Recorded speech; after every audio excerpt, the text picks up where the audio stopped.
আমাদের একাদশ শ্রেণীর ফার্স্ট সেমিস্টারে যে বাংলা সিলেবাস ছিল, সেই সিলেবাসের মধ্যে প্রথম ছিল পুঁইমাচা। সেই পুঁইমাচা গল্প আমাদের পড়ানো হয়েছে এবং শেষ হয়েছে। আজকে আমাদের পড়া হচ্ছে বিড়াল। পুঁইমাচা কী ছিল? পুঁইমাচা ছিল একটা ছোট গল্প। আজকে যেটা পড়াচ্ছি এটা হচ্ছে বিড়াল। এই বিড়াল হচ্ছে একটা প্রবন্ধ। এই বিড়াল প্রবন্ধের লেখক হচ্ছেন বঙ্কিমচন্দ্র চট্টোপাধ্যায়। আমাদেরকে প্রথমেই বুঝতে হবে অ্যাকচুয়ালি প্রবন্ধ কী।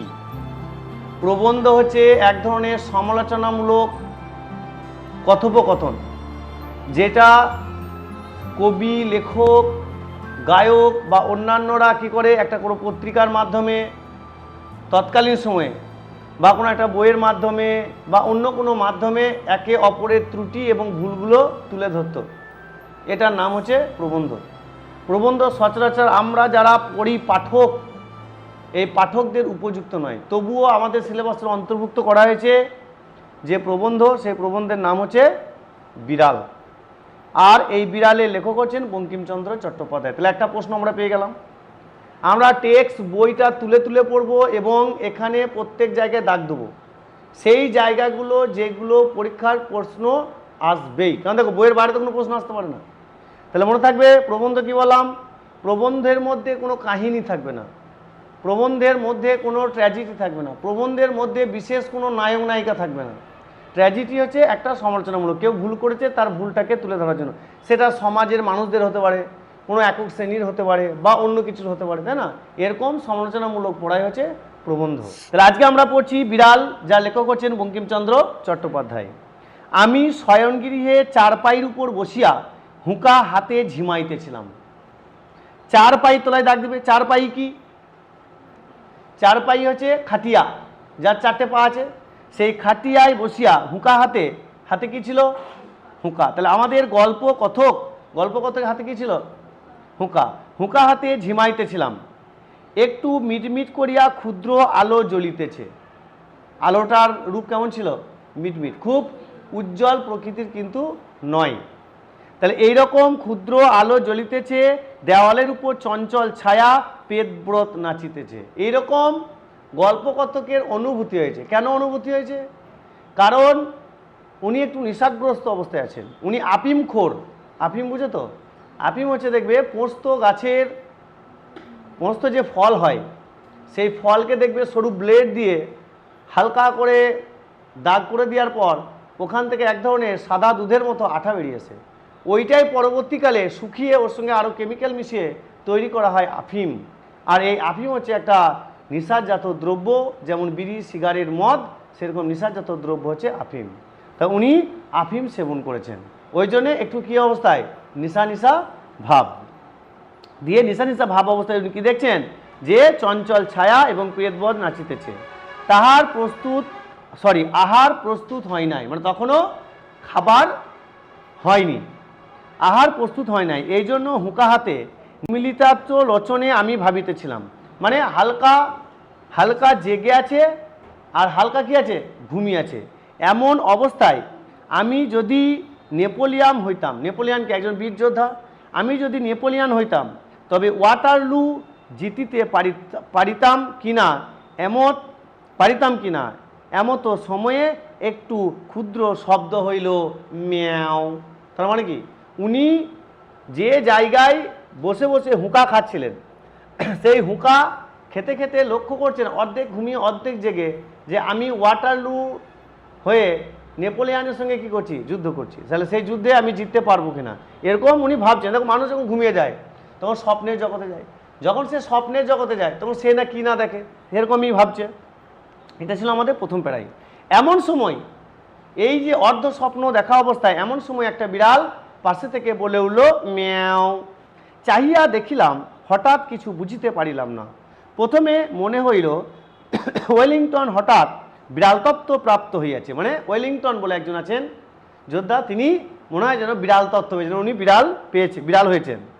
আমার কাছে আসিয়া আফিং ভিক্ষা করিতে আসিয়াছে। তাহলে গল্পকথকের কাছে, অর্থাৎ কমলাকান্ত বা বঙ্কিমচন্দ্র চট্টোপাধ্যায়ের কাছে কি চাইতে এসছে? আফিম। এখানে আমি কমলাকান্ত কথাটা কেন বললাম? এই গল্পটার উৎসই হচ্ছে কমলাকান্ত দপ্তর। মানে উনি এই সমস্ত প্রবন্ধগুলো রচনা করেছেন ছদ্মনামে, বঙ্কিমচন্দ্র চট্টোপাধ্যায়, সেই ছদ্ম নামটা হচ্ছে কমলাকান্ত। দেখবে ওই বলবে, দেখবে উনি কখনোই আমার নাম বঙ্কিমচন্দ্র এরকম বলবেন না, এখানে কমলাকান্ত। তাহলে বিড়াল প্রবন্ধের উৎসই হচ্ছে কমলাকান্ত দপ্তর। আর কমলাকান্ত কার নাম বললাম? আমাদের লেখক বঙ্কিমচন্দ্র চট্টোপাধ্যায়। তাহলে এখানে ডাক দাও। আফিম ভিক্ষা করতে কে এসেছিল? কে এসেছিল? ওয়েলিংটন, তাই তো? ওয়েলিংটন কি রূপে এসেছিল? বিড়াল রূপে এসেছিল। প্রথমে উদ্যমে পাষাণবধ কঠিন হইয়া বলিব মনে করিলাম যে ডিউক মহাশয়কে ইতিপূর্বে যথোচিত পুরস্কার দিয়া গিয়েছে, এখানে আর অতিরিক্ত পুরস্কার দেওয়া যাইতে পারে না, বিশেষ অপরিমিত লোভ ভালো নহে। ডিউক বলিলেন মিয়াও। কে আছে পাশে? বিড়াল। কিন্তু কিন্তু ও কি ভাবছে? যে কোনো একটা ব্যক্তি আমার সঙ্গে কথা বলছে, স্বপ্নের দোষে তো, অর্ধেক জেগে অর্ধেক ঘুমিয়ে। মানুষ তো ঘুমের ঘরে ভুল বকে, সেই ঘুমের ঘরে ভুল বকছে, যে ভাবছে যে ডিউক বলিল ম্যাও। ম্যাও কি ডিউক বলেছিল? কে বলেছিল? একটা বিড়াল। কি করেছে বলো তো? খাবার তৈরি হয়নি, ওর বাড়িতে চাকর আছে বা চাকরা নিয়েছে, সে খাবার এখনো তৈরি করতে পারে নাই। গল্পকথক যে খাটিয়ার উপর শুয়েছিলেন এবং হুঁকা খাচ্ছিলেন, আফিম সেবন করছিলেন, সেখানে একটা বাটিতে দুধ রেখে গেছে, যে কর্তাবাবু খেয়ে নিন, তাহলে অন্ততপক্ষে কিছুক্ষণ কেটে যাবে, তারপরে রান্না হয়ে গেলে তারপরে আপনি খাবেন রাত্রে। ও এখন নেশাগ্রস্ত অবস্থায় অর্ধেক ঘুমিয়ে অর্ধেক ঝিমিয়ে, ওর মনেই নাই বিড়াল আমরা দুধ মেরে দিয়েছে, যে বিড়ালের খাওয়া শেষ, খুব আনন্দ। সেই আনন্দটা বোঝানোর জন্য ম্যাও মু করছে। আর এখানে কী ভাবছে? একবার ডিউক এলো, ওয়েলিংটন এলো, এরা আমার সঙ্গে কথা বলছে, ওরা যেন কী পেয়েছে? বিড়াল তত্ত্ব পেয়েছে। এতে গেল সেকেন্ড প্যারা। ক্লিয়ার? তাহলে এখান থেকে এই পর্যন্ত যেটা আমরা পড়লাম, প্রথম এবং সেকেন্ড প্যারা, এটা শুধুমাত্র ওই যে মাদলামির ছলে অর্ধেক ঘুমানো অর্ধেক জাগ্রত অবস্থায় অর্ধেক স্বপ্ন দেখে যে ভাব, যে মানসিক প্রবৃত্তি, সেইটা আমরা এখানে পেলাম। নেক্সট থার্ড প্যারা। তখন চক্ষু চাইয়া ভালো করিয়া দেখিলাম যে, বাবারে ওর ঘুম ঘোর কেটেছে আর কি, দেখবে মাতালটা মাঝে মাঝে চেকে যায়, তখন দেখবে ঝিমিঝিমি কথা বলবে, তখন হ্যাঁ তুই কী বললি বলে না, তাই এরকম আর কি। তখনই চক্ষু চাইয়া ভালো করিয়া দেখিলাম যে ওয়েলিংটন নহে, একটি ক্ষুদ্র মার্জার। ক্ষুদ্র মার্জার, মার্জার মানে হচ্ছে বিড়াল, যার হাড়গুলো গোনা যায়। এটা হচ্ছে লেডিস বিড়াল। কি বিড়াল? মনে থাকবে, ফিমেল মার্জার। প্রসন্ন আমার জন্য, প্রসন্নকে ডাক দাও। প্রসন্ন হচ্ছে ওর বাড়ির চাকরানি বা যে কাজ করে। প্রসন্ন আমার জন্য যে দুধ রেখে গিয়েছিল, তাহা নিঃশেষ করিয়া উদারস্থ করিয়া আমি তখন ওয়াটারলু মাঠে বহু রচনায় ব্যস্ত, আর দেখি নাই এক্ষণে মর্যার সুন্দরী। আমরা কি করে বুঝতে পারলাম যে বিড়ালটা লেডিস? সুন্দরী কাকে বলে? ফিমেল যারা হয় তাদেরকে সুন্দরী বলে। তো তাহলে মর্যার হচ্ছে কে? মর্যার মনে থাকবে, মর্যার হচ্ছে বিড়াল। বিড়ালকে উনি মর্যার বলেছেন। আর সুন্দরী মানে হচ্ছে মেয়ে বিড়াল। নির্জল দুগ্ধপানে পরিতপ্ত হইয়া আপন মনের সুখ ও জগতের প্রকৃতিত করিয়া অভিপ্রায়ে অতি মধুর স্বরে বলিতেছেন ম্যাও। বলিতে পারি না বুঝি তাহার ভিতর একটু ব্যঙ্গ ছিল। বুঝি মজ্জার মনে মনে হাসিয়া আমার পানে চাহিয়া ভাবিতেছিল, কেহ মরে বিল ছেচে কেহ খায় কই। ডাক দাও। কেহ মরে বিল ছেচে কেহ খায় কই। হয় না অনেক সময়? দেখবে বাড়িতে তোমার মা, আমার মায়েদের ক্ষেত্রে এটা বেশি হয়, আমার মারা দেখবে সবার জন্য রান্না করে, রান্না বান্না করে রেখে দেয়, শেষে মা যখন খেতে যায় দেখবে হয় মাংস ঝোলটুকু পড়ে আছে বা ঝোলটুকুও নাই, দেখবে আবার নতুন করে আলু সেদ্ধ করে আলু চুকা করে আবার খায়। হয় কি হয় না? এই অর্থে এটা একটা বাগধারা, কেহ মরে বিল ছেচে কেহ খায় কই। বুঝি সেও মেয়েও শব্দে একটু মনে বুঝিয়া অভিপ্রায় ছিল। বুঝি বিড়ালের মনের ভাব তোমার, বিড়াল ভাবছে আর কি, মানে সবটাই গল্পকথকের কি কল্পনা, কাল্পনিক প্রতিছবি এবং কল্পনা বক্তব্য। উনি কি বলছেন যে বিড়াল বুঝি বিড়ালের মনোভাব, তোমরা দুধ তো তোমার দুধ তো খাওয়া, তোমার দুধ তো খাইয়া বসিয়াছি, এখন বলো কি। তাহলে কে কার দুধ খেয়ে নিয়েছে? বিড়ালটা গল্পকথকের জন্য রাখা যে দুধ ছিল, গরুর দুধ, সেই দুধটাও খেয়ে নিয়েছে। বলো এখন তুমি এবার কি করবে? বিড়ালটা বলছে। নেক্সট প্যারা। বলি কি আমি তো ঠিক করিতে পারিলাম না, দুধ আমার বাপেরও নয়। কি বলছে? এটা মস্ত করার কথা, তাই তো? কে বলছে? গল্পকথক বঙ্কিমচন্দ্র কমলাকান্ত বলছে, আরে বাবা তুই যে প্রশ্ন করলি, ওই দুধ আমার বাপেরও নয়, দুধ হচ্ছে মংলার। মংলাকে? মংলা হচ্ছে ওনার বাড়িতে থাকা একটা গাই, ওই মংলার তলায় ডাক দাও। মংলার, মংলা, হ্যাঁ মংলার দুইয়েছে কে? প্রসন্ন। অতএব সে দুগ্ধে আমারও যে অধিকার, বিড়ালেরও ততটাই অধিকার। তাই সুতরাং রাগ করিতে পারি না। তবে চিরাগত একটি প্রথা আছে যে বিড়াল দুধ খাইয়া গেলে তাহাকে তাড়াইয়া মারিতে যাইতে হয়। এই যে আচ্ছা প্রথাটা কি দাগ দাও, বিড়াল কিছু খেলে তাকে কি করতে হয়? তাড়তে হয়, তাই না? তাড়তে হয়।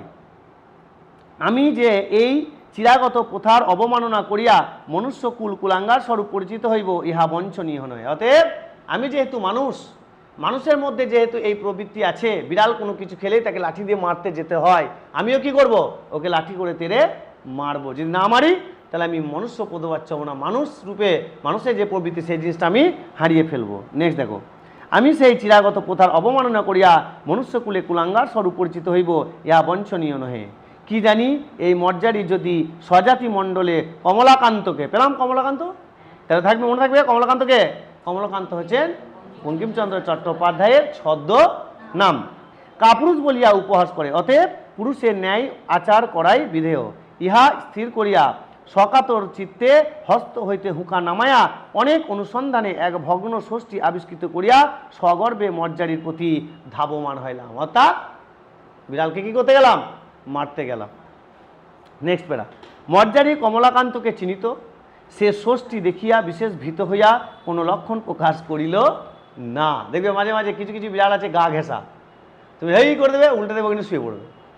তো এবারে কমলাকান্তের সঙ্গে আমাদের গল্পকথকের সঙ্গে যেহেতু বিড়ালের ভালো একটা পরিচিত ছিল মর্যাদি সুন্দরীর, ওকে যেই মারতে গেল ও তো পালালোই না, উল্টে আবার ওর কাছে বেশি করে ঘেঁষে ঘেঁষে চলে এলো। কেবল আমার মুখ পানে চাইয়া হাই তুলিয়া একটু সরিয়া বসিল। কেমন লাগবে বলো তো? তুমি যদি কাউকে মারতে যাও, তেড়ে দিতে চাইছো, সেদিন না পালিয়ে একটু সরে গিয়ে আবার টুক করে বসে পড়ে, তাহলে কেমন লাগবে? বলিল ম্যাও। প্রশ্ন বুঝিতে পারিয়া, যাই হোক প্রশ্ন বুঝতে পেরেছে, ষষ্ঠী ত্যাগ করিয়া, ষষ্ঠী মানে লাঠি ত্যাগ করিয়া পুনরূপী শয্যায় আসিয়া হুঁকা নামাইলাম। আমি মানে গল্প কথা বুঝে নিজেও মাল পালাবে না, ও ওখানেই বসবে, ওতে ওকে মেরে লাভ নাই। লাঠি ফেলে দিয়ে আবার এসে হুঁকা ধরলেন। তখন দিব্যকর্ণ প্রাপ্ত হইয়া মর্যাদের বক্তব্য সকল বুঝিতে পারিলাম। মানে বিড়ালটা কি বলতে চাইছে, এইটাই হচ্ছে অন্তর্নিহিত প্রবন্ধের মূল বক্তব্য। প্রবন্ধে কিন্তু খোঁচা কথা থাকবে। কি কথা থাকবে? খোঁচা দিয়ে একটা কথা। তাহলে আমাদের 94 পাতা পর্যন্ত কোনো প্রবন্ধের যে বৈশিষ্ট্য, সেই বৈশিষ্ট্য কিন্তু আমরা পাইনি। 95 পাতা থেকে কিন্তু আমরা পাবো যে গল্পকথক কেন এই বিড়াল নামক প্রবন্ধটা রচনা করেছেন। বুঝিলাম যে বিড়াল বলিতেছে মারপিট কেন, স্থির হইয়া হুঁকা হাতে করিয়া একটু বিচার করিয়া দেখো দেখি। আচ্ছা, এই সংসারে ক্ষীর, সর, দুগ্ধ, দধি, মৎস্য, মাংস সকলই তো তোমরা খাইবে, আমরা কেবল পাইব না কেন? তোমরা মানুষ আর আমরা বিড়াল, প্রভেদ কি? ফিরে এসো একটা জায়গায়। এবারে মানুষকে বিড়ালকে যেটুকু ইঙ্গিত পাওয়া যায় তাতে করে অনেকটা রাজনৈতিক বিষয়কে ইঙ্গিত করা হয়। যারা রাজনৈতিক নেতা, যারা উচ্চ পদস্থে আছে, যারা দেশ পরিচালক, রাজ্য পরিচালক, গ্রাম এবং পৌরসভা পরিচালক, এখানে তাদেরকে মনে করো গল্পকথক। আমরা যারা প্রজা, সাধারণ মানুষ, আমরা হচ্ছি বিড়াল। প্রবন্ধের এটা কিন্তু একটা পিছনের অর্থ। তাহলে সমস্ত কিছু বেশি বেশি করে লুটে পুটে কারা খায়? পার্টির যারা নেতা কেতা থাকে তারাই খায়। তাহলে আমরা কি পাই? আমরা সামান্য পরিমাণে পাই। তাহলে সে সামান্য পরিমাণ দিতেও কুণ্ঠিত বোধ। দেখো আমি রিপিট করছি, ভালো করে বুঝো। বলছে বুঝিলাম বিড়াল বলিতেছে মারপিট কেন, স্থির হইয়া হুঁকা হাতে করিয়া একটু বিচার করিয়া দেখো দেখি। এই সংসারে ক্ষীর, সর, দুগ্ধ, দধি, মৎস্য, মাংস সকলেই তোমরা খাইবে, আমরা কিছু পাইব না কেন? তোমরা মনুষ্য, আমরা বিড়াল, এই প্রভেদ। তোমাদের ক্ষুধা পিপাসা আছে, আমাদের কি নাই? তাহলে আমরা যারা সাধারণ মানুষ, গরিব মানুষ, তাহলে ওই রকম ধনী যারা লুটে পুটে খাচ্ছে তাদের উদ্দেশ্যে আমাদের বক্তব্য যে আমাদের কি খিদে লাগে না? খিদে কি শুধু তোমাদেরকেই লাগে? গরম কি আমাদের লাগে না? শুধু কি তোমাদেরকেই লাগে? তোমরাও খাও, আমাদের আপত্তি নেই, কিন্তু আমরা খাইলে তোমাদের কেন শাস্ত্র অনুসারে ঠেঙ্গা লাঠি লইয়া মারিতে আইসো? তাহা আমি বহু অনুসন্ধান করিয়া পাইলাম না। তোমরা আমার কাছে কিছু উপদেশ গ্রহণ করো। তাহলে এখানে শুধুই যে রাজনৈতিক দলের নেতাদের বোঝানো হবে তা নয়। কোনো কোনো ক্ষেত্রে আমাদের সমাজে যে ধনী ব্যক্তি, সে ধনী ব্যক্তিদের হৃদয় কতটা পাষাণ্ড সেটাও এখানে কিন্তু ইঙ্গিত দেওয়া হয়েছে। বিজ্ঞ চতুষ্পদের কাছে শিক্ষা লাভ ব্যতীত তোমাদের জ্ঞান উন্নতির উপায়ন্ত দেখছি না। অতএব কী করতে হবে? বিজ্ঞ চতুষ্পদ, কে বলছে? বিড়াল। এই শোন, একমাত্র আমাদের মতো যারা অভিজ্ঞ জ্ঞানী এই যে 4 পা যুক্ত বিড়াল, কুকুর, গরু, এদের কাছ থেকে মনে হচ্ছে তোদের কি নিতে হবে? জ্ঞান নিতে হবে, তবে তোদের উন্নতি হবে। কে কাকে বলছে? বিড়াল কাকে বলছে? গল্প কথাকে বলছে, কিন্তু ইঙ্গিতটা কি? সাধারণ মানুষ, গরিব মানুষরা। কাদের উদ্দেশ্যে বলছে? ধনী ব্যক্তিদেরকে বলছে, বা রাজনৈতিক দলের নেতাদের বলছে। তোমাদের বিদ্যালয় সকল দেখিয়া আমার বোধ হয় তোমরা এতদিনে এই কথাটি বুঝিতে পারিয়াছ। নেক্সট প্যারা দেখো, শয্যাশায়ী মানুষ ধর্ম কি? পর উপকারী ধর্ম। তাহলে বিড়ালের মতো ধর্ম কি? পরের উপকার করাই হলো ধর্ম। এই দুগ্ধটুকু পান করিয়া আমার পরম উপকার হইয়াছে। তোমার আহরিতি দুগ্ধে এই পর উপকার সিদ্ধ হইল, অতএব তুমি সেই রকম পরম ধর্মের ফল লোভী। আমি চুরি করি আর যাই করি, আমি তোমার ধর্ম সঞ্চয়ের মূলভূত কারণ। তুমি অনেক সম্পত্তি সঞ্চয় করেছো, বলো, তোমার ঘরে অসংখ্য খাবার, তাতে আমি এতটুকু দুধ যদি খেয়ে নিই, তোমার কিছু এসে যাবে? এসে যাবে না। উল্টে আমার চুরি করাতে তোমার কি হয়েছে? উপকার হয়েছে, তোমার পুণ্য হয়েছে। কারণ পর উপকারী হচ্ছে পুণ্যতা লাভ, এখানে এটা বলা হয়েছে। অতএব আমাকে প্রহার না করে আমার প্রশংসা করো, আমাকে থ্যাংক ইউ জানাও যে অজান্তে তুমি আমার কি করেছো? উপকার করেছো। আমি তোমার ধর্মের সহায়, অতএব আমাকে রক্ষা করো। নেক্সট প্যারা দেখো, আমি চোর বটে, কিন্তু আমি কি সাধ করিয়া চোর হইতেছি? বলো, সাধারণ মানুষ যারা আছে তারা কি সাধ করে চুরি করে? দেখবে চোর দু ধরনের সমাজে, এক অভাবে আর এক কি স্বভাবে। যারা স্বভাবে চুরি করে তারা কারা? তারা আজকে বর্তমানে দাঁড়িয়ে যারা তেলের ভেজাল মিশাচ্ছে, আজকে বর্তমানে দাঁড়িয়ে যারা খাবারে ভেজাল মিশাচ্ছে, আজকে বর্তমানে দাঁড়িয়ে যারা 2 নম্বরই করে অর্থ উপার্জন করছে, আজকে যারা বর্তমানে দাঁড়িয়ে আমাদের রাস্তাঘাটে যত রকম দেখবে ইট, বালি, সিমেন্ট, পাথর খেয়ে নিচ্ছে, তারাই সব কি বলো? তারাই হচ্ছে অসাধু ব্যক্তি, আর তারাই হচ্ছে কি আমাদের কাছে, তাই তো? দেখো, কিন্তু আমি কি সাধ করিয়া চোর হয়েছি? তা তো, তাহলে আমরা যারা চুরি করছি, আমরা সাধ করে হয়নি, ওরা সাধ করে চুরি করেছে, ওরা শখে চুরি করেছে। আমরা শুধুমাত্র আমাদের পেট, মাই পেট ইজ এ ডগ, এই কুকুরটার জন্য, এই পেটের জন্য, শুধুমাত্র এই ক্ষুধা পিপাসা নিবারণের জন্য আমরা কি করেছি? চুরি করেছি। তার জন্য এত শাস্তি। যারা অর্থ সঞ্চয় করার জন্য এত বড় বড় চুরি করছে, দেশের ক্ষতি করছে, তাদের কেন শাস্তি হচ্ছে না? খাইতে পাইলে কে চোর হয় বলুন তো? বিড়াল বলছে, কি বলছে? খাইতে পাইলে কে চোর হয়? দেখো, যাহারা বড় বড় সাধু, মিলল আমার কথাটা?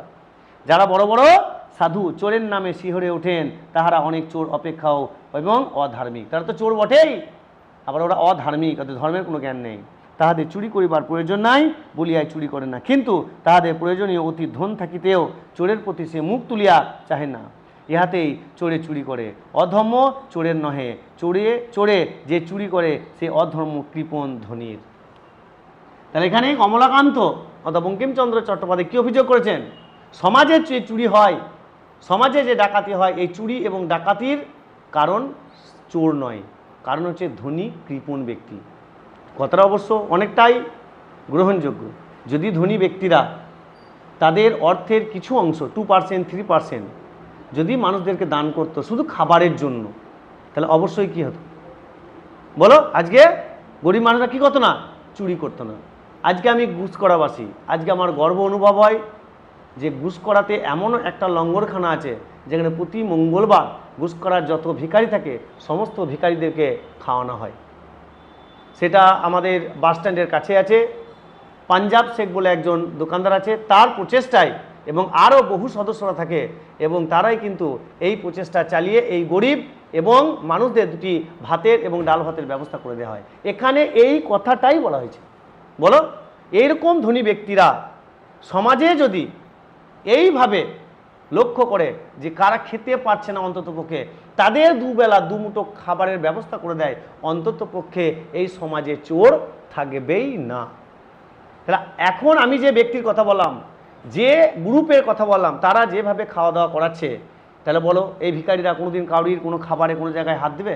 দিবে না। এই প্রবন্ধে এই বক্তব্যটাই বলা হয়েছে। দেখো, আমি প্রাচীরে প্রাচীরে ম্যাও ম্যাও করিয়া বেড়াই, কেহ আমাকে মাছের কাঁটাখানাও ফেলিয়ে দেয় না। তাই তো, এখানে বিড়ালকে অ্যাক্টিভ হও, বারবার বলছি বিড়ালকে। বিড়াল হচ্ছে গরিব সাধারণ মানুষ। দেখো, আমি প্রাচীরে প্রাচীরে মেও মেও করিয়া বেড়াই, কেহ আমাকে মাছের কাঁটাখানাও ফেলিয়া দেয় না। তাহলে এখানে বিড়াল কারা বললাম? গরিব, গরিব, অসহায়, ক্ষুদ্রার্ত মানুষরা হচ্ছে বিড়ালের প্রতীক। কমলাকান্ত কাদের প্রতীক? ধনী কৃপণের প্রতীক। তাহলে আমাদের এই প্রবন্ধের আমরা দুজন ব্যক্তিকে পেয়েছি। এক হচ্ছে ক্ষুদ্রার্ত মানুষ, যাকে বিড়াল রূপে আমাদের এখানে বর্ণনা করা হয়েছে, আর একটা হচ্ছে ধনী কৃপণ, যাকে আমাদের গল্প কথক কমলাকান্ত বলে বর্ণনা করা হয়েছে। মাছের কাঁটা পাতের ভাত নর্দমায় ফেলিয়া দেয়, জলে ফেলিয়া দেয়, তথাপি আমাকে ডাকিয়া দেয় না, হয় না আমাদের সমাজে? দেখো, আমাদের সমাজে দেখবে বহু মানুষ থাকে যারা ধনী ব্যক্তি, তারা কি করে, খাবার অপচয় করে, তারা কি করে, ডাস্টবিনে ফেলে দেয়, অথচ সেই খাবার কিন্তু কাউকে কিন্তু দেয় না। তোমাদের পেট ভরা, আমার পেটে ক্ষুধা কি প্রকারে জানিবে। তোমাদের তো পেট ভরা, ক্ষুধা কাকে বলে, তৃষ্ণা কাকে বলে তোমরা জানো? জানো না। হাই দরিদ্রের জন্য ব্যথিত হইলে তোমাদের কি কিছু অগৌরব আছে? তোমরা যদি গরিবের জন্য একটু ব্যথা অনুভব করো, গরিবদের যদি একটু পাশে থাকাও, তাহলে কি সমাজে কি তোমাদেরকে অমানুষ বলবে? কেউ বলবে না তো। আমার মতো দরিদ্রের ব্যথায় ব্যথিত হওয়া লজ্জার কথা সন্দেহ নাই। যে কখনো অন্ধকে মিষ্টি ভিক্ষা দেয় না, সে একটা বড় রাজা ফাঁপড়ে পড়িলে রাত্রে ঘুমায় না। কথাটা কিন্তু ঠিক। আমাদের রাস্তাঘাটে এত গরিব মানুষ না খেতে পেয়ে এখানে সেখানে দেখবে ঢুকে পড়ে থাকে, আমরা কেউ ব্যথিত হই না, কেউ তাকিয়ে দেখিও না। অথচ একটা চোর, একটা ডাকাত, একটা ভেজালকারী, একটা লম্পট, একটা ধর্ষণকারী, একটা ঘুষকারী, একটা চরিত্রহীন, এইরকম যদি কোনো রাজনৈতিক নেতার লোক যদি কোনো কারণে বলে আমার খুব শারীরিক সমস্যা, মাথা ব্যথা, দেখো আমরা সবাই কি করব, হাইপোথেসিস করব, মাথা চাপড়ো, আহারে বেচারা কত ভালো ছিল, কিন্তু সে ভালো ছিল না। গরিবের গতর এই সমাজ কি দেখে, সস্তায় দেখে, আর ধনী ব্যক্তিদের সবাই কি করে, কদর করে। তাহলে গরিবের ক্ষুধাকে কেউ ক্ষুধা মনে করে না, কিন্তু সে খেতে পায় না এরকম নয়, আজীবন খেছে, রড বালি সিমেন্ট পাথর সব খেলিছে, তারপরে যদি একবেলা না খায়, বাবারে তার তাবেদারি কি, বিরাট তাবেদারি। সামান্য দেখবে, বলতে খারাপ লাগলেও সত্যি কাউরি ফাটতে পারে। আমাদের বাড়িতে দেখবে যখন কোনো অতিথি আসে, আমরা দিয়ে দানাদান খাবার খাওয়াই, অথচ তার কোনোদিন অভাব নাই, সে বাড়িতেও খায়, রেস্টুরেন্টেও খায়, ভোজ বাড়িতেও খায়। কিন্তু একটা ভিখারি এলে আমাদের বাড়ির সব থেকে নিম্নমানের যে খাবার, নিম্নমানের যে পাত্র, নিম্নমানের যে জল, সেইগুলো ওর পাত্রে কী করবো, বাড়িয়ে দেবো। আমরা হচ্ছে এইরকম মানবিকতা, আমাদের চিন্তাভাবনাটা হচ্ছে এই রকম। আর এইগুলোর বিরুদ্ধেই বঙ্কিমচন্দ্র এই প্রবন্ধটা রেখেছেন বিড়াল। বুঝতে পারলাম উনি পড়াটার মধ্যে কী বলতে চাইছে? এবার বুঝতে পেরেছ? এই জিনিসটা বলতে চাইছি। তোমাদের কি কিছু অগৌরব আছে? আমার মতো দারিদ্র্যের ব্যথায় ব্যথিত হওয়া লজ্জার কথা সন্দেহ নাই। যে কখন অন্ধকে মুষ্টি ভিক্ষা দেয় না, সেও একটা বড় রাজা ফাঁপড়ে। দেখো, যে কোনো ভিক্ষারই দেয় না, এরকম ধনী ব্যক্তিরা দেখবে ভিক্ষাই দেয় না, সেই ব্যক্তি যদি একটা বড় বিপদে পড়ে, রাত্রে ঘুম না হয়, শুধু বলেছে হয়তো রাত্রে ঘুম আসছে না, সকলে এই পরের ব্যথায় ব্যথিত হইতে রাজি, তবে ছোট লোকের দুঃখের কাতরছি কে এই হইবে। ছোট লোকের দুঃখ, ছোট লোক মানে গরিবদের কথা বলা আছে। তারপরে পড়া দেখো, যদি অমোঘ শিরোমণি, মানে নাম করছে আর কি, নাম করছে না আর কি, বলছে XYZ, অমোঘ শিরোমণি কি অমোঘ ন্যায় অলঙ্কার আসিয়া তোমার দুধটুকু খাইয়া যেতেন, তবে তুমি কি তাহাকে ঠ্যাঙ্গিয়া লাঠিয়া মারিয়া আসিতে। কথাটা অবশ্য ঠিক। তাহলে এখানে বিড়ালের প্রতীকে, আবার রিপিট করি, বিড়ালের প্রতীক হচ্ছে ক্ষুদ্রার্ত মানুষ। তাহলে এরকম কোনো ভিখারি কমলাকান্তের যে দুধ, সেই দুধটা মনে করো খেয়ে নিয়েছে, ওই জন্য কী করবে, লাঠি দিয়ে মারতে হবে। আচ্ছা আমাকে বলো, এখানে যদি মুকেশ আম্বানি আসতো, যে দুধটা খেয়ে নিত, ওকে লাঠি দিয়ে মারতে যেত? পার্থক্য কোথায়? ও তো মানুষ, দুজনেই তো মানুষ। উল্টে মুকেশ আম্বানি কী করে, আমাদেরকে লুটে পুটে খায়, তাই না? 100 টাকা রিচার্জ 400 টাকায়, তারপরে আমাদের ডেটা 30 দিন পর শেষ হয়ে যাবে, প্রত্যেক দিনের ডেটা প্রতিদিন শেষ হয়ে যাবে। তারপরেও এইরকম যদি কেউ আসে, তাহলে আমরা কি করব, বাড়িতে তাবেদারি করব, কারণ তার হাত ধোয়ার জন্য আমরা মিনারেল জল ব্যবহার করব। সেও মানুষ আর একটা ভিখারিও মানুষ। সমাজের এই যে ব্যবধান, এই ব্যবধানটাই উনি তুলে ধরেছেন আজকে প্রবন্ধকার বঙ্কিমচন্দ্র চট্টোপাধ্যায়। বরং জোড়হাত করিয়া বলিতে আরেকটু কি আনিয়া দেবো। বাবারে, কথা ঠিক বলো। আজকে যদি ভিখারির পরিবর্তে মুকেশ আম্বানি থাকতাম, আমরা কি বলতাম, স্যার আরেকটু এনে দেবো নাকি, বলতাম কি বলতাম না, এরকম। তবে আমার বেলা লাঠি কেন, তুমি বলিবে তাহারা অতি পণ্ডিত, বড় মান্য লোক। পণ্ডিত বা মান্য বলিয়া কি আমার অপেক্ষা তাহাদের ক্ষুধা বেশি? সোনারা করে বাঁধানোর মতো লাইনটা। সে ধনী ব্যক্তি, সে মুকেশ আম্বানি বলে কি আমার খিদে যে জ্বালা, যে কষ্ট, তার থেকে কি ওর কষ্ট বেশি? আমারও যতটা কষ্ট হয় খেতে লাগলে, ওরও ততটাই কষ্ট হয় খেতে লাগলে। তা তো নয়, তেলা মাথায় তেল দেওয়া মনুষ্য জাতির রোগ। কথা কিন্তু ঠিক। তেলা জাতির, তাই তো, তেলা মাথায় তেল দেওয়া মনুষ্য জাতির রোগ। যার আছে তাকে দেখবে তাবেদারি করতে মানুষ কী করে ভালো চলছেই। তো আমরা বড় লোক দেখে দেখবে তেল মারি, আর একটু যারা আমাদের থেকে গরিব, যারা খেটে খাওয়া মানুষ, ক্ষুদ্রার্ত পথের ভিখারি, তাদেরকে আমরা হেউ প্রতিপন্ন করি। এটা মনুষ্য জাতির প্রবৃত্তি। দরিদ্রের ক্ষুধা কেহ বুঝে না, যে খাইতে বলিলে বিরক্ত হয়, তাহার জন্য ভোজের আয়োজন করো। আর যে ক্ষুধার জ্বালায় বিনা আবহে নেই তোমার অন্ন খাইয়া ফেলে, চোর বলিয়া তাহাই দণ্ড করো। ছি ছি ছি ছি ছি, কথাটা ঠিকই তো বলো। সব ঘরেই কম বেশি আছে কাহিনীটা। যখন দেখবে বাড়িতে শ্বশুর শাশুড়ি আছে, যারা মেয়েরা আছো তাদের উদ্দেশ্যে বলি, আর ছেলেরা যারা হচ্ছে তাদের উদ্দেশ্যে বলি, এটা ছেলেদের ঘরে হবে, মেয়েদের ঘরে কম হবে, কারণ ও বউ আসবে। ও বউ আসার পর কিছুদিন পরই দেখবে বউয়ের মা বাবা আসবে। মা বাবা মানে আমার ভাইদেরকে এলো শ্বশুর শাশুড়ি, বাড়িতে দিয়ে দানাদান রান্না হবে। আরে চিকেন, মটন, মাছ, কোরমা, পোলাও, বিরিয়ানি সব হবে, দারুণ দারুণ রান্না বান্না খাবে। কে এসছে? শ্বশুর শাশুড়ি, মানে বিশেষ অতিথি এসছে। আর নিজের মা বাবা দেখো গাছে এক বাটি তরকারিও কেউ তুলে দেবে না, এমনও পরিবার আছে, নাই বলবে না, ঠিক আছে, এমনও পরিবার কিন্তু আছে।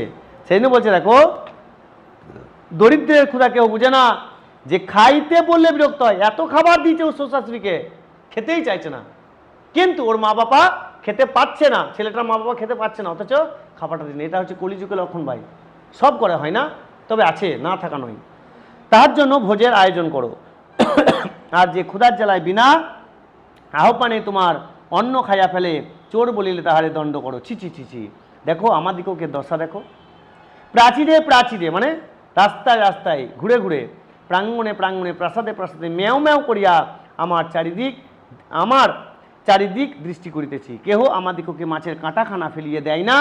যদি কেহ তোমাদের সোহাগে বিড়াল হইতে পারিত, তাহলে কি গৃহমর্যা হইয়া বৃদ্ধের নিকট যুবতী, ভরজার সহদর বা মূর্খ ধনির কাছে শতরঞ্চ খেলোয়াড়ের স্থানীয় হইয়া থাকিতে পারিল, তবে তাহার পুষ্টি। আমি সেই বিড়াল। অথচ যদি এটা তোমাদের পোষা বিড়াল হতো, তাহলে আমি যে না খেয়ে দেখো আমার পেটটা ঢুকে গেছে, আমার হাড়গুলো গোনা যাচ্ছে, দেখছো, কিন্তু হৃদয়ে কোনো কষ্ট, কোনো ব্যথা তুমি কি করছো না, অনুভব করছো না। আমরা দেখি না, গরিব মানুষদেরকে দেখবে, কিন্তু আমরা আমাদের সন্তান, আমাদের ভাই, আমাদের আত্মীয়দেরকে নজর করি, কিরে সকাল থেকে খাসনি তুই, বলি কি বলি না? এতটাই হৃদয়ে আমাদের পাষাণ। শুধু আপন স্বার্থের মানুষদের প্রতি আমরা কি করি, নজর করি, এরকম পথের ভিখারির দিকে নজর করি না। কারণ এখানে বিড়াল বলে না এই কথাগুলো, কে বলছে? এরকম ক্ষুদ্রার্ত মানুষ বলছে, ক্ষুদ্রার্ত শিশু বলছে যে যদি তোমাদের পোষা বিড়াল হতো, তাহলে অবশ্যই সে একটা সুন্দর বাড়িতে থাকতো, 17 ইঞ্চির উপরে ওকে বসিয়ে রাখা হতো এবং তার শরীরে পুষ্টি থাকতো। আজ আমি ভিখারি, আজ আমি ক্ষুদ্রার্ত, সেই জন্য আমাকে রাস্তাঘাটে এইভাবে ঘুরে বেড়াতে হয়, যা আমার শরীরের প্রত্যেকটি হাড্ডি গোনা যায়। তাহার লেজ ফুলে গায়ে লোম হয় এবং তাহাদের রূপের ছটা দেখিয়া অনেক মজ্জার কবি হইয়া পড়ে। তাকে দেখে আবার অনেক ইমপ্রেস হয়ে পড়ে, কবিতা লিখতে শুরু করে দেয়। আর আমাদিগকে দশা দেখো, আহার ভাবে উদর কিস, উদর মানে পেট, কিস মানে পাতলা হয়ে যাওয়া, উদর কিস, অস্থি মানে হাড়, পরিদৃশ্যমান হাড়গুলো দেখা যাচ্ছে, লাঙুল বিনীত আর দাঁত বাহির হইয়াছে, জিহবা ঝুলিয়া পড়িতেছে, অবরিত আহার ভাবে ডাকিতেছি ম্যাও ম্যাও। খাইতে পাই না, আমাদের কালো চামড়া দেখিয়া ঘৃণা করিও না। আমাদের কি চামড়া? কালো চামড়া। ধনী ব্যক্তিরা কেউ ফর্সা হয় নাকি? দেখবে যারা গরিব হয় তারা রোদে পুড়ে থাকে, এখানে সেখানে থাকে, ওই জন্য তাদের গায়ের রং হয় মাগুর সামলা হবে অথবা কি হবে, ময়লা হবে। ওই জন্য বলছে কালো রঙে দেখিয়া কি করো না, ঘৃণা করিও না। এই পৃথিবীর মৎস্য মাংসে আমাদের কিছু অধিকার আছে। আমার রং যা বটে, আমি দেখতে যেমনই হয়, আমি মানুষ রূপে এই পৃথিবীতে মাছ মাংসে আমারও কি আছে, কিছু অধিকার আছে। বলো কত একটা দুঃখের কথা, কত একটা দুঃখের জায়গায় এসে দেখো বলছে খাইতে দাও নাহলে চুরি করিব। এবার থেট দিচ্ছে, এতক্ষণ বোঝালো যে খেতে না দাও কি করব, চুরি করিব। আমাদের কৃষ্ণ চর্ম শুষ্ক মুখ ক্ষীণ সকরুণ মেয় মেয় শুনিয়া তোমাদিগকে কি দুঃখ হয় না?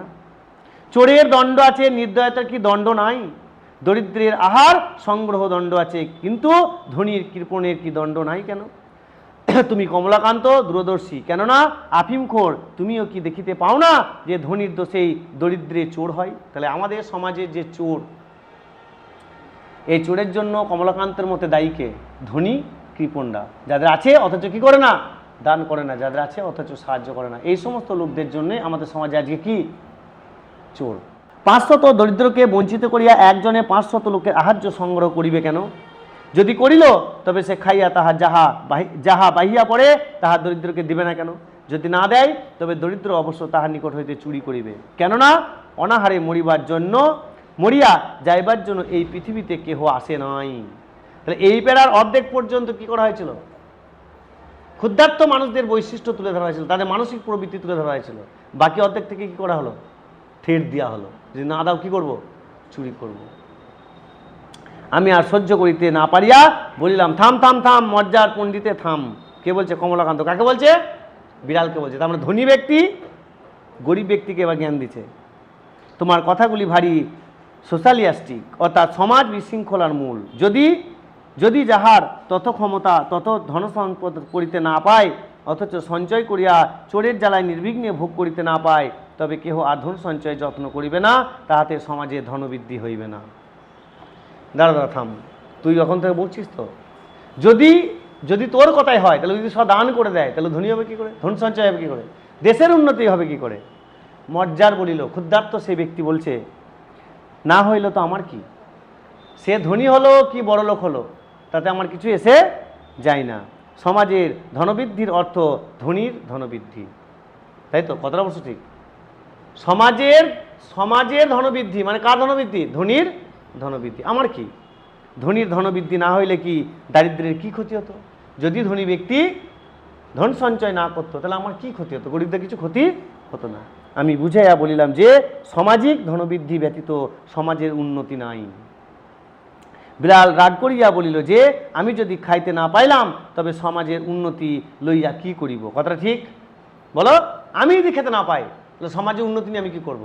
হাসপাতালে বেড নাই আর বড় পাড়া গেট লাগিয়ে বসে আছো, ওই গেট নিয়ে কি হবে?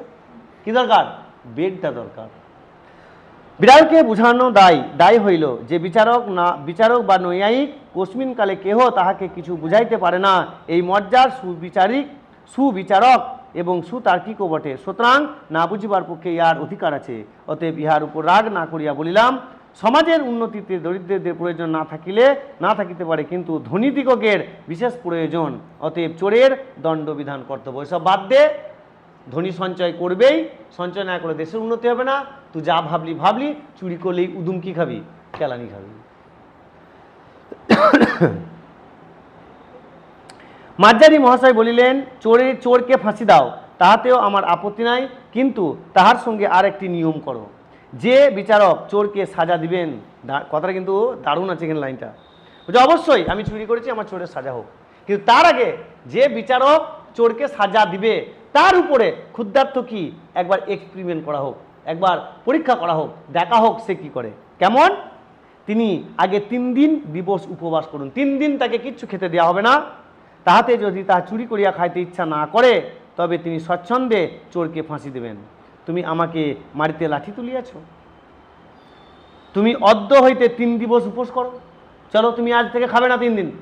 তারপর যদি তোমার সামনে তুমি যদি নসিরাম বাবুর ভাণ্ডারে ধরা না পড়ো, মানে ওর ভাণ্ডারে অনেক খাবার থাকে আর কি, ধরা না পড়ো, তবে আমাকে ঠ্যাঙ্গাইয়া মারিও, আমি আপত্তি করিব না। কথাটা বলতে বললাম, কি সুন্দর কথা বলো। যে জজ ফাঁসির অর্ডার দিল চোরকে, সে এই পর্যায়ে আসুক, প্র্যাকটিক্যাল দেখুক খিদের জ্বালা কেমন বটে। তুমি বলছো কমলাকান্ত, তুমি বলছো তো তুমিও এক কাজ করো, তুমিও 3 দিন খাও না, দেখো তুমিও নসিরাম বাবুর ভাণ্ডারে কোথায় কী করবে? ধরা পড়বে। তার যদি না হয় তখন আমাকে ফাঁসি দিও, আমি আপত্তি করিব না। বিজ্ঞ লোকের মতো এই যে যখন বিচারের পরাস্ত হইবে, তখন গম্ভীরভাবে উপদেশ প্রদান করিবে। আমি সেই প্রার্থনা অনুসারে মজ্জারকে বলিলাম যে এ সকল অতি নীতিবাক্য বিরোধ কথা, ইহার আন্দোলনও পাপ আছে। তুমি এই সকল দুশ্চিন্তা পরিত্যাগ করিয়া ধর্মচারণে মন দাও। বাবা জ্ঞান দিচ্ছে, ওসব বাদ দাও, এসব যুক্তি করবি না। দেখো হয় না, ধনী ব্যক্তি যারা আছে তাদের গরিব মানুষদেরকে দমকে দেওয়ার জন্য, তাদের সেই জ্ঞানকে নিচু করার জন্য তাদেরকে উল্টো দিকে একটা কী দেওয়া হয়? জ্ঞান দেওয়া হয়। জানিস এটা করলে এরকম হবে, তো জানা আছে, এরকম বলবে। তাতেও না হলে কি করবে? পয়সার জোরে কূটনীতি করে তার উপরে প্রভাব বিস্তার করবে, যেটা সমাজে হয়েছে। তুমি এই সকল দুশ্চিন্তা পরিত্যাগ করিয়া ধর্ম আচরণে মন দাও। তুমি যদি চাও তবে পাঠ্যার্থে তোমাকে আমি একটা নিউম্যান এবং পার্কারের গ্রন্থ দিতে পারি, আর কমলাকান্তের দপ্তরে পড়িলেও কিছু উপকার হইতে পারে। আর কিছু হোক বা না হোক, আফিমের অসীম মহিমা তুমি বুঝিতে পারিবে। চুপ কর, একটু আফিম নিয়ে যা, খাগা, কাজে লাগবে। এখানে স্বস্থানে গমন করে প্রসন্নকাল কিছু ছানা দিবে বলেছে। তুই এক কাজ কর, তর্ক বিতর্ক করি না, এত প্রশ্ন করিস না, অসুবিধা আছে সমাজে। তার থেকে এক কাজ কর, কালকে আসবি, আজকে দুধ খেয়েছিস তো তোকে আর মারবো না, কালকে আসবি, ওই দুধ থেকে ছানা তৈরি করে তোকে খাওয়াবো। কী বলতো এটা? ঘুষ। এরকম যখন কোনো আমাদের সমাজে ক্ষুদ্রার্থ গরিব মানুষরা যখন তাদের অধিকার নিয়ে আমাদের সমাজে কী করে প্রতিবাদ করে, তখন এই সমস্ত কিছু ধনী ব্যক্তিরা, অসামাজিক অসাধু ব্যক্তিরা পয়সা দিয়ে, তাই তো, খাবার দিয়ে, ব্ল্যাকমেল করে, ভয় দেখিয়ে তাদেরকে সেই প্রতিবাদ থেকে কী করে দেয়? বঞ্চিত করে এবং সরিয়ে দেয়। জলযোগের সময় আসিও উভয়ে ভাগ করিয়া খাইব, অদ্য আহার কাহারও হাঁড়ি খাইও না। অতএব আজকার কাউরি হাঁড়ি খাবে না, কালকে দেখা হবে। বরং ক্ষুধায় যদি নিতান্ত অধীর হও, তবে পুনর্বার আসিও, এক সরিষা ভর আফিম দেব।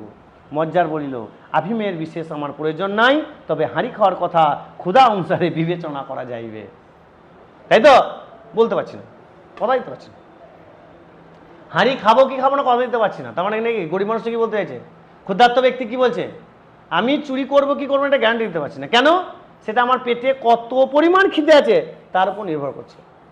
কারণ তুমি খাবার দিবে, তোমার ঘরে আসবো, সেই আশায় আমি এখন খিদেই মরবো, ওটা আমি বলতে পারছি না। মানে এখানে কি হলো? সরকারকে বলা হলো, সরকার কবে দেবে চাল ডাল, কখন আমাকে বেকার ভাতা দেবে, কখন আমাকে অন্নপূর্ণা দেবে, তাই তো, কখন যুবসাথী দেবে, তার জন্য বসে থাকবো? যদি আমার খিদে লাগে, খেতে না দেয় সমাজে লোক, আমি অবশ্যই কী করে খাবো? চুরি করে খাবো। কেন? আমার সমাজেও খাবার কী আছে? অধিকার আছে। এই পৃথিবীতে জল, বায়ু, বাতাস, মাটি সবেরই আমার কী আছে? অধিকার আছে। মজ্জার বিদায় হইল। একটি পণ্ডিত আত্মাকে অন্ধকার হইতে আলোকে আনিয়া ভাবিয়া কমলাকান্তের বড় আনন্দ হইল। অন্ধকার, তাহলে আমরা এই পড়াটা পড়ার পর কি জানতে পারলাম? এতদিন পর্যন্ত এই বিষয়টা আমরা ভেবেছিলাম কোনোদিন? ভাবি নাই। যে ধনী ব্যক্তিরা ক্ষুদ্রার্ত মানুষদের উপরে অজান্তে কিভাবে তাদের উপরে একটা অমানবিক আচরণ করে বসে, হয় না? অজান্তে আমরা অনেক কিছু করে বসি। তুমি রাস্তা দিয়ে পেরিয়ে যাচ্ছ, তুমি জানোই না, হক ঠু করে দিলে, কোনো একজন বাইক নিয়ে আসছিল, তুমি জানোই না, হঠাৎ করে থুতরে গিয়ে তার মুখে চিপকে গেল, অজান্তে পাপ হলো কি হলো না বলো? সে তোমাকে গালাগালি করবে। এইরকমই এই প্রবন্ধে বলা হয়েছে, ধনী কৃপণ যারা থাকে সমাজে, তারা অজান্তে কিছু পাপ করে। তাই সেই সমস্ত ব্যক্তিদেরকে জ্ঞান দেওয়ার জন্য এই পড়াটায় বলা হয়েছে যে তোমরা গরিবদের পাশে থাকো, পাশে থাকলে, ক্ষুদ্রার্ত ব্যক্তিদের পাশে থাকলে তারা অন্ততপক্ষে চুরি করবে না, সমাজে চোর জিনিসটাই থাকবে না। পৃথিবীতে এরকম বহু কান্ট্রি আছে যেখানে চুরি নাই বললেই চলে। কেন? সরকার তাদের কি করে? সহযোগিতা করে। যেমন আমি একটু আগে কি বললাম, যে আমাদের ঘুষখোরা, আমরা ঘুষখোরাবাসী, আমাদের গর্ব যে এইরকম একটা গ্রুপ কিন্তু আমাদের আছে বাস স্ট্যান্ডের কাছাকাছি, যারা প্রতি মঙ্গলবার কি করে, এইরকম গরিব যারা ভিখারি তাদেরকে খাবার দেওয়া হয়, কেউ বস্ত্র দেয়, এরকম একটা বিশাল বড় কী আছে? গ্রুপ আছে। তাদেরকে স্যালুট, তাদের এই মানসিকতার জন্য। তাহলে আমাদেরও এইরকমই সকল ধনী ব্যক্তিদের এইরকমই একটা চিন্তা ভাবনা থাকা উচিত, অন্তত পক্ষে যেন কেউ না খেয়ে মরে। তুমি বলো দুমুটো খাবার, এই যে খাবারগুলো দিচ্ছে, তা এই মানুষগুলো কি গরিব হয়ে যাচ্ছে, ভিখারি হয়ে যাচ্ছে? আচ্ছা, ওরা যাদেরকে খাওয়াচ্ছে তারা কি বড়লোক হয়ে যাচ্ছে? শুধু কী করেছে বলো তো? খেয়ে পড়ে বেঁচে আছে। এইটাই ছিল আমাদের বঙ্কিমচন্দ্র চট্টোপাধ্যায় লেখা বিড়াল প্রবন্ধের মূল বিষয়বস্তু। ক্লিয়ার? এরূপ যদি বাংলার সকল পাঠ্য অন্তর্ভুক্ত পড়াগুলো তোমরা সুন্দরভাবে সহজ সরল ভাষায় জানতে চাও, তাহলে অবশ্যই আমাদের চ্যানেলকে সাবস্ক্রাইব করে রাখো। আজকের মতো এই পর্যন্ত, আবার দেখা হবে পরের ভিডিওতে।